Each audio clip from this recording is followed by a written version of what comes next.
డౌనూరు బాలుర ఆశ్రమ పాఠశాలలో 9వ తరగతి చదువుతున్న కొర్రా భరత్ కుమార్ గత నెల 23న 2 వారాల క్రితం పాఠశాల ప్రాంగణంలోని బాలుడు కింద పడి చెయ్యి విరిగితే కనీసం వార్డెన్ బాధ్యతగా స్పందించకపోవడం విచారకం.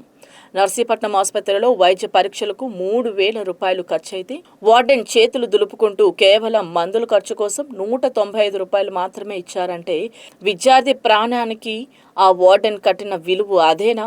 నర్సీపట్నం ఏరియా ఆసుపత్రి నుండి విశాఖ కేజీహెచ్కు రిఫర్ చేస్తే కనీసం తోడు రాలేదు. సరే, అసలు ఆ బాలుడు బతికాడా లేదా అని కనీసం ఆరా తీయని వార్డెన్ను ఏమనుకోవాలి?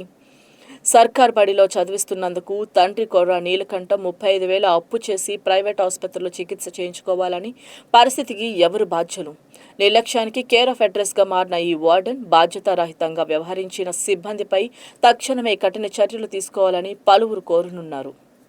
నమస్కారం సార్, మీడియా మిత్రులకి.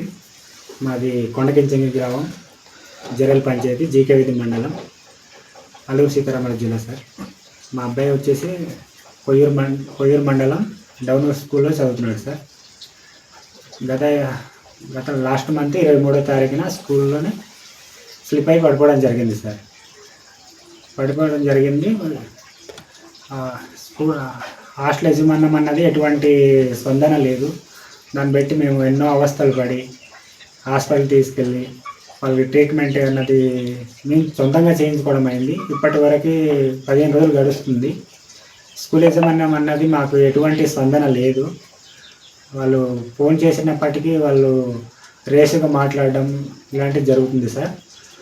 ఇప్పుడు మా బాబుకి అన్నది తిరిగిపోవడం జరిగింది. దాన్ని మేము మా స్తోమత కూడా లేక అప్పులు అవి చేసుకొని ఆపరేషన్ చేయించడం అన్నది జరిగింది. దానికోసం మాట్లాడుతూ వాళ్ళు ఎటువంటి సమాధానం అన్నది మాకు ఇవ్వలేకపోతున్నారు సార్. దీన్ని మీరు మీడియా మిత్రులు మీకు ఎంతవరకు ఖర్చు అయి ఉంటుందండి ఇప్పటివరకు? మాది దాదాపు 20,000 పైబడి ఖర్చు అయిపోయింది సార్ మీకు. అవును సార్. ఆపరేషన్కి మొత్తం టోటల్గా ఆపరేషన్కి, మందుల ఖర్చులకి, అక్కడ ఉన్న రూమ్ మెయింటెనెన్స్కి అలా కలిసి చాలా వరకు అయిపోయింది సార్. మొత్తం ఎంత అయి ఉంటుంది? 20 పైబడి ఖర్చు అయిపోయింది సార్. అది మేము సొంతంగా పెట్టుకున్నాం. ఆపరేషన్కి వచ్చేసి 22,300 అయింది సార్. మళ్ళీ ప్లేస్ మాకు రూమ్ ఛార్జెస్ అని, మందుల ఛార్జెస్ అవన్నీ కలిపి దాదాపు 35,000 పైబడే అయిపోయింది సార్ మాకు మొత్తం టోటల్గా సార్.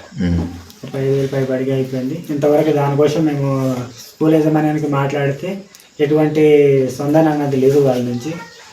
దాన్ని బట్టి మేము మీడియా మిత్రుల్ని కొద్దిగా ఆచరించాము. హెచ్ఎం గారికి, వార్డెన్ గారికి చెప్పారు? హెచ్ఎం గారికి, వార్డెన్ గారికి కూడా ఫోన్ చేయడం జరిగింది సార్. ఏమన్నారండి? హెచ్ఎం గారు ఏమన్నారు, వార్డెన్ గారు ఏమన్నారు? వాళ్ళు చూస్తామమ్మా అన్నారు. ఇంతవరకు ఎటువంటి ఫోన్ కాల్ కానీ ఏమి వచ్చి బాబుకి పరామర్శడం కానీ అటువంటిది ఏమి లేదు సార్ ఇంతవరకు. మరి ఇప్పుడు హాస్పిటల్కి ఏమైనా తీసుకెళ్లారా స్కూల్ తరఫు నుంచి? లేదు సార్, హాస్పిటల్కి మేమే తీసుకెళ్ళాం పేరెంట్స్గా. వాళ్ళు అన్నది అడ్మిట్ చేయలేదు, రాలేదు సార్. ఆపరేషన్ జరిగి 5 days ఉన్నాము. ఆపరేషన్ అయిన తర్వాత సార్ ఎక్కడ? వైజాగ్ గాయత్రి హాస్పిటల్లో సార్, ప్రైవేట్ హాస్పిటల్. ప్రైవేట్. ఇప్పుడు మీకు గవర్నమెంట్ స్కూల్లో జరిగింది కాబట్టి పిల్లడు గవర్నమెంట్ స్కూల్లో చదువుతున్నాడు. మరి గవర్నమెంట్ హాస్పిటల్కి తీసుకెళ్ళడానికి అవకాశం ఉంటుంది కదా, మీరు ఎందుకు ప్రైవేట్ హాస్పిటల్ తీసుకెళ్ళారు? మేము అదే అడిగాం సార్. వార్డెన్ గారికి అడిగేసరికి కేజీఎస్కి రిఫరల్ చేశారు సార్ నర్సీపట్నం ఏరియా హాస్పిటల్ నుంచి. వీళ్ళు అంబులెన్స్ మాట్లాడండి, మేము తీసుకెళ్దామంటే వాళ్ళు అంబులెన్స్ మాట్లాడలేదు. మనము ప్రైవేట్ వెహికల్స్ మీద వెళ్ళిపోవాలనేసి వాళ్ళు అక్కడే వదిలేశారు సార్. మా బాధలు పడి మేమే, మా పేరెంట్స్గా మేమే బాధ్యత తీసుకొని మన పిల్లడు ఇంత చెవిరిగిపోయింది అనేసి మేమే సర్వ తీసుకెళ్ళి అక్కడ అడ్మిట్ అవ్వడానికి కూడా ఛాన్స్ లేకుండా అయిపోయింది సార్ మాకు.